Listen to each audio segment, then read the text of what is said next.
L'hydrogène, oui, c'est un gaz que tout le monde connaît, et l'intérêt pour ce gaz est de plus en plus important.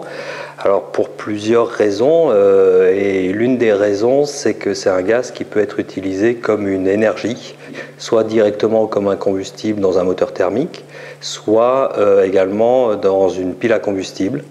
Et à ce moment-là, il va nous fournir de l'électricité. Il y a bien sûr une des grandes applications à laquelle on pense, c'est l'application automobile, mais il y a beaucoup d'autres applications. Dans le cadre d'une utilisation de l'hydrogène à plus grande échelle comme vecteur énergétique, il y a un certain nombre de freins, et le stockage en est un. L'hydrogène, c'est du dihydrogène, c'est une molécule composée de 2 atomes d'hydrogène, et cet atome, c'est l'élément le plus petit qui existe dans notre univers. Donc forcément, quand on a dit ça, on s'aperçoit que pour le stocker, il va falloir prendre des précautions particulières pour le contenir dans un réservoir. Il est petit, mais en plus, il est très peu dense. Et dès lors qu'on veut le stocker, si on veut le stocker en suffisamment grande quantité, il faudra prévoir de monter de manière importante en pression pour densifier justement ce gaz. Ou alors, éventuellement, on peut descendre la température. Là, on le rendra liquide. On parlera de stockage cryogénique. Et on peut également utiliser d'autres types de stockage qu'on va qualifier de stockage solide.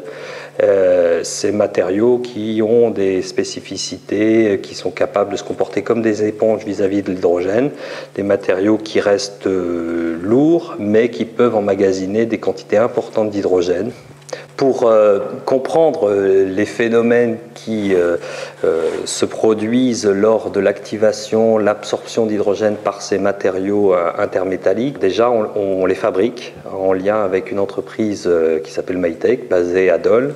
Ces lingots, ensuite, on peut, pour tester leur capacité à s'hydrurer, on va éventuellement les broyer pour réduire la taille des grains, pour augmenter les surfaces d'échange avec l'hydrogène. Donc on met le petit morceau, on ferme, on a des joints pour assurer l'étanchéité, on fait le vide pour évacuer toute sorte d'oxygène et des autres impuretés, et après on injecte de l'hydrogène sous différentes pressions. L'hydrogène va commencer à diffuser dans les sites interstitiels du matériau.